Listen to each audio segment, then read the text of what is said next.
নমস্কাৰ ছাত্ৰ ছাত্ৰীসকল জ্ঞান হাইভ ইউটিউব চেনেলৰ আন এটা ভিডিঅ' তোমালোকক স্বাগতম জনাইছোঁ আৰু আজি মই তোমালোকৰ কাৰণে এটা বিশেষ ভিডিঅ' লৈ আহিছোঁ এয়া কোনো ধৰণৰ টেক্সৰ পাঠৰ ভিডিঅ' নহয় এইটো আজি অলপ বেলেগ ধৰণৰ ভিডিঅ' আৰু এই ভিডিঅ'টো মই তোমালোকৰ এই কাৰণে বনাবলৈ চেষ্টা কৰিছোঁ কাৰণ মই যিখিনি কথা ক'ম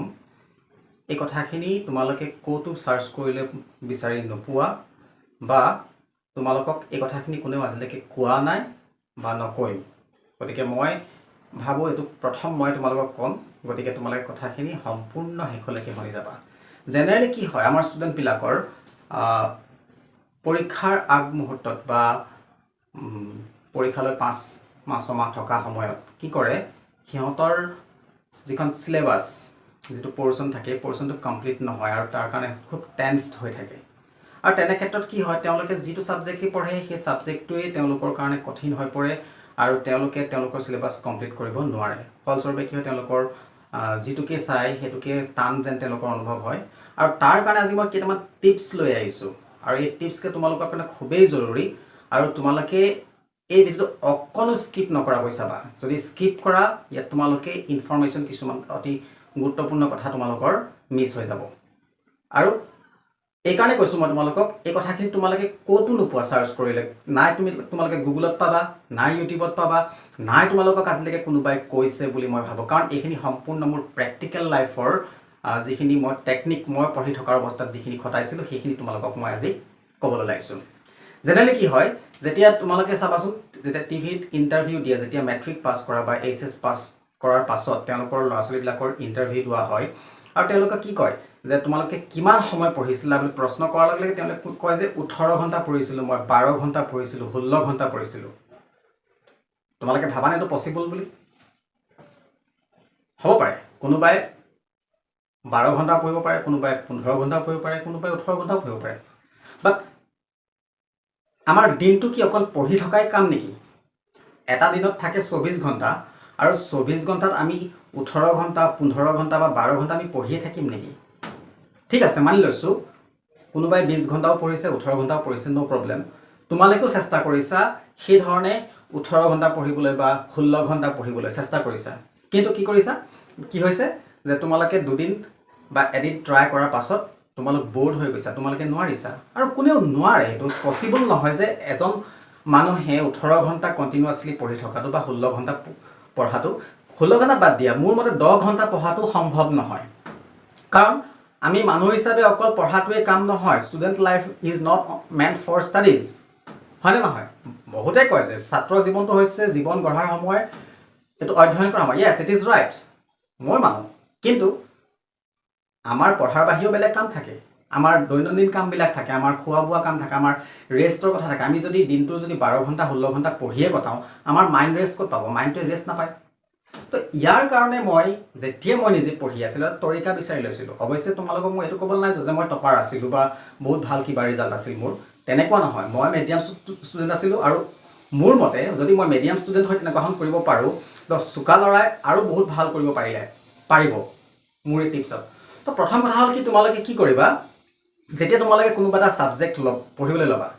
জেনাৰেলি ষ্টুডেন্ট লাগে কি কৰে টাইম টেবল বনাই লয়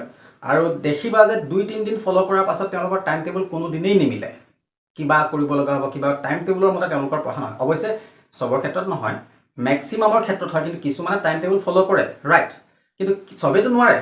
আমাৰ বেলেগ বেলেগ কাম আহি যায় মাজত কেতিয়াবা গতিকে আমি টাইম টেবল মতে আমি কেতিয়াও পঢ়িব নোৱাৰো ফিক্স টাইম টেবল আমি বনাই ল'ব নোৱাৰো গতিকে আমি টাইম টেবল এনেকুৱাকৈ বনাব লাগিব তো ৰাতিপুৱা শুই উঠি আজি মই কি কৰিম কি পঢ়িম সেই হিচাপত বনাব লাগিব কথা হল কি এতিয়া কিছুমান ষ্টুডেন্টে কি কৰে আজি বলে এই এক সপ্তাহ বা এই 15 দিন মই ইংৰাজী পঢ়িম ইংৰাজীখন 15 দিনত কমপ্লিট কৰি দিম ধৰিলে পৰীক্ষালৈ 3 মাহ আছে বা 4 মাহ আছে বলে মই পৰীক্ষাৰ আগত এই 15 দিনত মই কি কৰিম ইংৰাজীখন কমপ্লিট কৰিম নেক্সট 15 দিনত মই এছএমএছখন কমপ্লিট কৰিম তাৰ পিছৰ 15 দিনত বলে আমটো সাবজেক্ট সোশ্যাল কৰিম সায়েন্স কৰিম এনেকৈ তোমালোকে ভাবি লোৱা হয় না নহয় আৰু কি হয় তোমালোকে কষ্ট কৰি হেমতে আজি দুতে দিনটো পঢ়িলা ধৰি ললো মই দুতে দিনটো পঢ়িলা আৰু যিকোনো এটা সাবজেক্ট ধৰি ললো মই ইংলিছৰে তোমালোকে এটা লেসন বা দুটা লেসন মুখস্থ কৰিলা প্ৰশ্নটোৰ মুখস্থ কৰিলা বুজিলা কিন্তু কি হ'ব আজি সেই এটা লেচনৰ বা দুটা লেচনৰ 30টা প্ৰশ্ন বা 20টা প্ৰশ্ন বা 20টা ধৰি ল'লোঁ 20টা প্ৰশ্নৰ উত্তৰ তোমালোকে মুখস্থ কৰিলা, লিখিলা, মুখস্থ কৰিলা, বাৰ বাৰ কৰিলা। কাইলৈ যেতিয়া তোমালোকে আকৌ ৰিপিট কৰিবা বা কোনোবাই যদি তোমালোকে যদি কাৰোবাক টেষ্ট ল'বলৈ কোৱা যে মই এইকেইটা মুখস্থ কৰিলোঁ চাই দিয়কচোন, কি হ'ব কাইলৈ বা পৰহিলৈ তোমালোকে সেই যি 20টা বা 25টা মুখস্থ কৰিছিলা, মোৰ গেৰেণ্টি তাৰ ভিতৰত খুব বেছিহে তোমালোকৰ 10টা মনত থাকিব। এইটো মই চিয়'ৰ 10টাহে মনত থাকিব। আৰু বাকী যে তোমালোকে সেই যে 15টা প্ৰশ্ন 25টা যদি কৰিলা 10টা মনত থাকিলে 15টা প্ৰশ্ন যে মুখস্থ কৰিছিলা প্ৰশ্নৰ উত্তৰ সেইকেইটা ক'লৈ গ'ল? সেইকেইটাতো তোমাৰ লছ হৈ গ'ল। সেইকেইটাত তোমালোকে যিখিনি পঢ়িলা, যিখিনি সময় খটালা লছ হৈ গ'ল। আকৌ দেখিলা যে তোমাৰ ফাৰ্ষ্ট লেচনটো মোৰ কমপ্লিট হোৱাই নাই। আকৌ কি হৈ গ'ল? ফাৰ্ষ্ট লেচনত 10টাহে মুখস্থ হৈছিলে, মুখস্থ থাকিল, তোমালোকে কৰিলা 25টা কিন্তু তাৰে থাকিল 10টা, আকৌ ৰিপিট কৰিব লগা হ'ল। তো এনেকৈ তোমালোকৰ চিলেবাছ কেতিয়াও কমপ্লিট নহয়। ইয়াৰ কাৰণে মই এটা তৰিকা উলিয়াই দিছোঁ। তোমালোকে কি কৰিবা, ডেইলি ফিক্স টাইম টেবুল নল'বা। মই আগতে কৈছোঁ যে ফিক্স টাইম টেবুল নহয়, বোলা মই আজি ইমান সময়ত আমুকটো ছাবজেক্ট পঢ়িম, ইমান সময়ত ভাগ কৰি ল'বা। এটা ছাবজেক্টত কিমান থাকিব পাৰে পাঠ? মেবি 10টা 12টা, মেক্সিমাম 15টা চেপ্টাৰ থাকে। জেনেৰেলি ইংলিছতো বহুত কমেই থাকে। মই যিহেতু ইংলিছৰ টিচাৰ হয় কাৰণে মই ইংলিছৰ কথা কৈছোঁ। ইংলিছতো বহুত কমেই থাকে, 6টা 7টা এনেকৈ থাকে। আৰু বাকী ছাবজেক্টবিলাকৰো মোৰ অনুমান খুব বেছি মেক্সিমাম 15টা হ'ব। মই গড় হিচাপে 15টা ধৰি লৈছোঁ, মেক্সিমাম বাদ দিয়া মই গড় হিচাপে এভাৰেজ 15টা লেচন ধৰি লৈছোঁ। ঠিক আছে, 15টা চেপ্টাৰ আছে। ছাবজেক্ট হ'ল তোমালোকৰ 6টা ছাবজেক্ট, মানে 6 15 কিমান উলিয়াই পেলালা তোমালোকে। তাৰপিছত সেই টোটেল যিটা চেপ্টাৰ হ'ল, এটা চেপ্টাৰত কেইটাকৈ প্ৰশ্ন আছে বা কিতাপত টেক্সচুৱেল যিখিনি কুৱেশ্যন আছে আৰু তাৰ লগতে যিখিনি পাঠৰ ভিতৰুৱা প্ৰশ্ন, টোটেল মিলাই কিমান কুৱেশ্যন হ'ব? মেবি মই ধৰি ল'লোঁ টেক্সচুৱেল কুৱেশ্যন তোমালোকৰ খুব বেছি 15টা বা 20টা, এভাৰেজ মই প্ৰত্যেকটো লেচনতে মই 20টাকৈ ধৰি ল'লোঁ, 20টা কুৱেশ্যন আছে। ঠিক আছে, আৰু পাঠৰ ভিতৰৰ পৰা ওলাই আহিল যেনিবা ধৰা 10টা, 30টা প্ৰশ্ন মই প্ৰত্যেকটো চেপ্টাৰতে ধৰি ল'লোঁ। তো এখন কিতাপত কেইটা চেপ্টাৰ আছে তোমালোকে গড় হিচাপে সেইটো উলিয়াই ল'বা। তোমালোকৰ ছাবজেক্টবিলাক কিমান, ছাবজেক্টত কেইটাকৈ লেচন আছে ধৰি ল'লোঁ। মই ইংলিছতে যেনিবা 8টা লেচন আছে টোটেল। ঠিক আছে, 8টা লেচনত তোমালোকৰ যদি গড় হিচাপে 30টাকৈ ধৰা, এটা লেচনত 30টাকেতো কুৱেশ্যন নোলায়, কিন্তু 30টা যদি ধৰি ল'লোঁ মই, 30 হ'লে কিমান, 30এ যদি আমি 8ক পূৰণ কৰি দিওঁ 240টা প্ৰশ্ন, মানে 240টা প্ৰশ্নৰ তোমালোকে উত্তৰ মুখস্থ কৰিব লাগিব, টেক্সচুৱেল আৰু মানে পাঠৰ ভিতৰৰ যি প্ৰশ্ন। ঠিক আছে, এতিয়া কথা হ'ল কি, তোমালোকে এটা ছাবজেক্ট এদিনত পঢ়িবলৈ নল'বা। তোমালোকৰ যদি 6টা ছাবজেক্ট আছে 6টাই পঢ়িব লাগিব,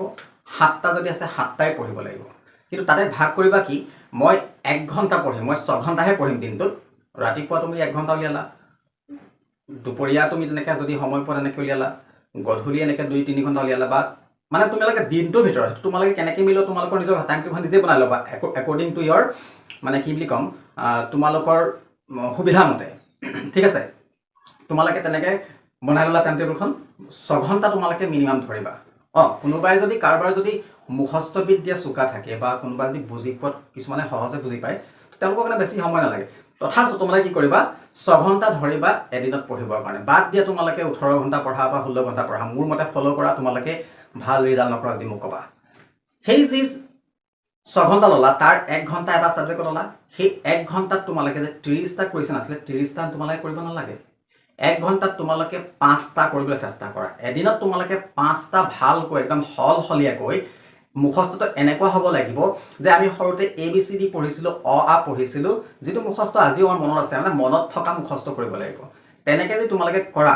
5টা কৰিলে 5 6 গুণ 30, তোমালোকৰ কি হৈ গ'ল, এটা চেপ্টাৰ 6 দিনত ক্লিয়াৰ হ'ল। কিন্তু নাভাবিবা তোমালোকৰ এটা চেপ্টাৰ এটা ছাবজেক্টৰে হৈছে, কিন্তু 6টা ছাবজেক্ট তোমালোকে 6 ঘণ্টাত যদি 6টা ছাবজেক্ট কৰা, তাৰমানে তোমালোকৰ 6টা ছাবজেক্টৰ 6টা চেপ্টাৰ ক্লিয়াৰ হ'ল। বুজি পাইছা? 6টা চেপ্টাৰ 6 দিনত, মই ধৰি ল'লোঁ এসপ্তাহ ধৰি ল'লোঁ, এসপ্তাহত তোমালোকৰ 6টা ছাবজেক্টৰ অল ছাবজেক্টৰ এটা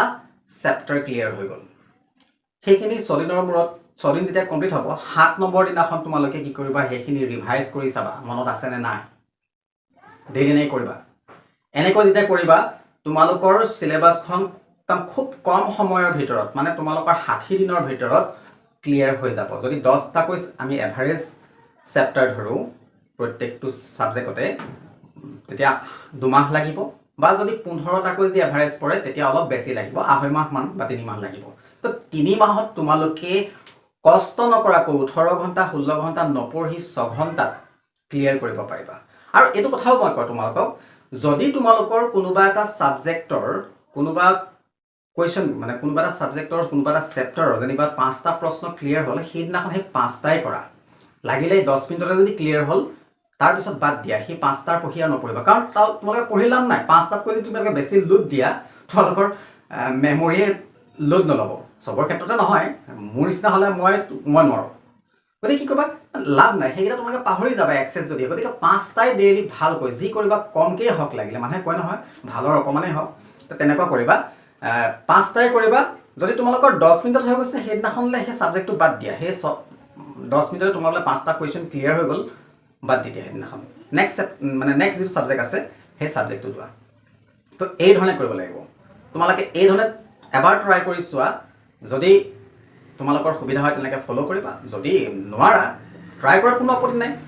2-3 দিন তোমালোকে এক সপ্তাহ তোমালোকে ট্ৰাই কৰি চোৱা যদি মোৰ মতে কাম হয় তেনেহ'লে তোমালোকে ল'ব পাৰা অৱশ্যে মোৰ ক্ষেত্ৰত খাটিছিল তোমালোকৰ ক্ষেত্ৰত কি হয় নাজানো কিন্তু গ্যাৰাণ্টিড এইটো তোমালোকৰ ক্ষেত্ৰতো খাটিব কাৰণ কেলে আমি একেবাৰতে গোটেই পাহাৰটো খহাবলৈ যোৱাতকৈ অকণকৈ খান্দি থাকিলে বেছি সুবিধা হয় হয়নে নহয় গতিকে তোমালোকে সেইটোৱে কৰিবা মই কোৱা মতে তোমালোকে 6টা সাবজেক্ট ডেইলি ক্লিয়াৰ কৰিবলৈ চেষ্টা 6টা সাবজেক্টৰ তোমালোকৰ ডেইলি যদি এটা লেসন ডেইলি নহ'লে তোমালোকৰ 5 দিনৰ মূৰত বা 6 দিনৰ মূৰত এটা চেপ্টাৰ কমপ্লিট হ'ব তেনেকৈ হিচাপ কৰিছিলে তোমালোকৰ তিনেই কম সময়ত সিলেবাসটো কমপ্লিট হ'ব আৰু এবছৰত তোমালোকে কমেও 3-4 বাৰকৈ ৰিভাইজ কৰিব পাৰিবা গোটেই কিতাপখন মানে গোটেই 6টা সাবজেক্ট ৰিভাইজ কৰিব পাৰিবা কিন্তু তোমালোকে যদি ভাবা যে নহয় মই ইংলিশখন কমপ্লিট কৰিম নহয় মই সায়েন্সখন কমপ্লিট কৰি লওঁ মই গ্যাৰাণ্টি দি কৈছো তোমালোকে যে 3 মাহ সময় যিটো 3 মাহত তোমালোকে যিটো গোটেই কোৰ্স কমপ্লিট কৰিবা সেই 3 মাহত তোমালোকৰ এটা সাবজেক্ট কমপ্লিট নহয় গতিকে এই নিয়মটো তোমালোকে এবাৰ ট্ৰাই কৰি চোৱা এইটো টিপছ মই নিজৰ ক্ষেত্ৰত খটাই মই আকৌ কৈছো নিজৰ ক্ষেত্ৰত খটাইছিলো গতিকে তোমালোকেও এবাৰ ট্ৰাই কৰি চোৱা আৰু মই কৈছো নহয় এইটো ট্ৰিক তোমালোকে কোটো নোপোৱা কোনেও তোমালোকক আজিলৈকে কোৱাও নাই নাজানে বহুতে বোধ কৰো নাজানে মই জনাত আজিলৈকে মই কোটো পোৱা নাই এনেকুৱা ধৰণৰ কথা গতিকে এইখিনি মোৰ নিজৰ কথা পাৰ্সোনেল কথা গতিকে তোমালোকে ট্ৰাই কৰি চোৱা আৰু যদি ভিডিও ভাল লাগিছে তেনেহ'লে এটা লাইক কৰিবা আৰু যদি তোমালোকে প্ৰথমবাৰৰ কাৰণে চাইছা মোৰ চেনেলটো সাবস্ক্ৰাইব কৰি লবা আৰু লগতে তোমালোকে যদি মোৰ আন ভিডিওবিলাক চোৱা নাই তেলে বাকিবিলাক ভিডিও চাবা মই তোমালোকৰ 5 ৰ পৰা ক্লাস 12 লৈকে মই সকলোবিলাক ভিডিওই বনাইছো অৱশ্যে চেনেলটো নতুন মই লাহে লাহে বনাই থাকিম ইংলিশৰ তোমালোকে সকলো ধৰণৰ